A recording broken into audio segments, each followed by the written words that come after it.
ఆ తర్వాత మనము ఈ రాష్ట్రాన్ని మొత్తం 94,863 విభాగాలుగా ఒక్కొక్క క్లస్టర్ 150 ఇండ్లు మొదటి 3 రోజులు ఇండ్ల వివరాలు సేకరించినాం. ఇట్లా ప్రతి ఇంటికి వెళ్ళి ఒక స్టిక్కర్, ప్రతి ఇంటికి వెళ్ళి ఆ ఇంటికి ఒక నెంబర్ వేసి ఫస్ట్ ఇండ్ల సమాచారాన్ని సేకరించినాం. 3 రోజులు ఇదే ప్రక్రియ మీద 94,863 మంది ఎన్రోలర్స్ ఇల్లు తిరిగి ఇంటికి స్టిక్కర్లు అంటించి ఫస్ట్ ఇండ్ల లెక్క రాసుకొచ్చారు. వీళ్ళు పనిచేస్తున్నారా లేదా అని పర్యవేక్షించడానికి 9,628 మందిని సూపర్వైజర్లు, ప్రతి 10 మంది ఎన్రోలర్స్కి ఒక సూపర్వైజర్ని పెట్టాం. ఈ 10 మంది ఎన్రోలర్స్ ఇల్లు తిరిగి ఇంటికి స్టిక్కర్ అంటించి ఆ ఇళ్ళ వివరాలు సేకరిస్తున్నారా లేదా అని చెప్పి సూపర్వైజర్లను నియమించినాం. వీళ్ళ మీద మండల స్థాయిలో ఒక అధికారిని వేసినాం. ఆ మండల స్థాయి అధికారుల మీద ఒక అడిషనల్ కలెక్టర్ స్థాయి, జిల్లా స్థాయి ఇంకొక అధికారిని నియమించాం. ఆ పైన కలెక్టర్ను పెట్టినాం.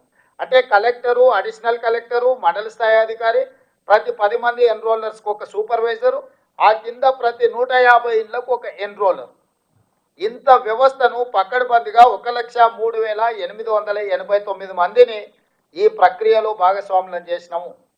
ప్రభుత్వంలో ఉన్న 15 శాఖలకు సంబంధించిన సిబ్బందిని మనం ఇందులో వినియోగించినాం. అందులో ప్రధానంగా టీచర్లు, ఇతర విభాగాలకు సంబంధించిన అధికారులను వెళ్ళి ఈ 150 ఇళ్లకు సంబంధించిన సమాచారాన్ని తీసుకురావాలని ఇచ్చినాం. వాళ్ళకి రెగ్యులర్గా గవర్నమెంట్ ఇచ్చే జీతమే ఇస్తే వాళ్ళకి ఇంట్రెస్ట్ ఉండదని చెప్పి ఈ ఎన్రోలర్స్గా పాల్గొన్న వాళ్ళకు కూడా మనం ఒక్కొక్కరికి 10,000 రూపాయలు ఇవి చేయడానికి వాళ్ళకు ప్రత్యేకంగా నిధులు ఇచ్చినాం. 160 కోట్ల రూపాయలు మొత్తం ప్రభుత్వ అధికారులు పనిచేసిన అదనంగా 160 కోట్ల రూపాయల నిధులను కేటాయించి 50 రోజులు నిరంతరం 1,03,889 మంది ప్రభుత్వ సిబ్బంది ఇల్లు తిరిగి సమాచారాన్ని సేకరించారు. ఈ సేకరించిన సమాచారం మొదట ఇండ్లకు ఇట్లా స్టిక్కర్లు అతికించి ఇండ్ల లెక్క తీసినాం. ఆ తర్వాత మొత్తం 8 పేజీల సమాచారం, ఇట్లా ప్రతి పేజీలో సమాచారాన్ని సేకరించి చివరి పేజీలో 8వ పేజీలో ఇక్కడ ఇంటి యజమాని సంతకం, ఇక్కడ ఎన్రోలర్ సంతకం, ఎన్యూమరేట్ చేసిన ఎన్రోలర్ సంతకం, ఇక్కడ సూపర్వైజర్ సంతకం. ఇందులో 8 పేజీలలో ఇచ్చిన సమాచారం ఆ ఇంటి యజమాని మొత్తం చదివి ఇన్న తర్వాత సంతకం పెట్టి ఇచ్చిన సమాచారం. ఇది ప్రభుత్వ సిబ్బంది పోయి ఇంటి ముందర కూర్చోనో లేకపోతే ఇంటి బయట ఎవరినో వేరేళ్ళని అడిగి ఇంటి ఆయన ఏ కులమయ్యా లేకపోతే ఇంటి ఆయన ఏం చేస్తాడని అడిగి సేకరించిన సమాచారం కాదు.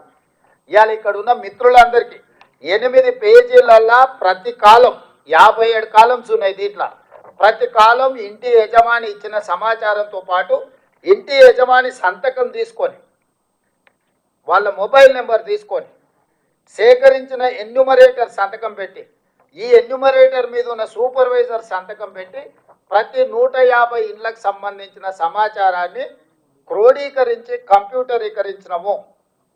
36,000 మంది డేటా ఎంట్రీ ఆపరేటర్లను సపరేట్గా ఈ 1,03,889 మంది సమాచారం సేకరించిన సిబ్బంది కాకుండా డేటా ఎంట్రీ ఆపరేటర్లను 36,000 మంది సిబ్బందిని అదనంగా తీసుకొని ఈ 36,000 మంది సిబ్బంది ఏ ఎన్రోలర్ ఎవరైతే ఉన్నాడో ఆ 150 ఇట్లాంటి 8 పేజీల సమాచారాన్ని తీసుకొని అతనే కంప్యూటర్ ఆపరేటర్ పక్కన కూర్చొని ఒక్కొక్క వివరాలు కంప్యూటర్లో ఎంట్రీ చేయించి, ఎందుకంటే గతంలో సమగ్ర కుటుంబ సర్వే చేసినప్పుడు ఎస్సీ ఉపకులాల సమాచారము ఈరోజు ఉన్నాయి 59 కులాలు, కానీ సమగ్ర కుటుంబ సర్వేలో ఒక రోజులో చేరడం వల్ల 82 కులాలుగా ఎస్సీ ఉపకులాలను రాసుకొచ్చారు వాళ్ళు.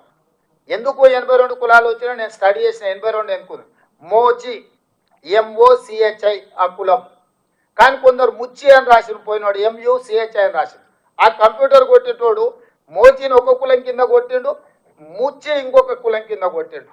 చెండాడ అని ఒక కులం ఉంది, CHA NDA DA ఉండాల్సిన దగ్గర చెండాండా అని కొట్టుకొచ్చాడు. సో అదొక కులం కింద ఇదొక కులం కింద చివరికి ఎస్సీ ఉపకులాలు 82 కులాలుగా మారినాయి. అంటే రాసుకొచ్చినోడు ఒకడు, కంప్యూటర్లో ఎంట్రీ చేసినోడు ఒకడు, ఇవి బయటికి చెప్పినోడు ఒకడు.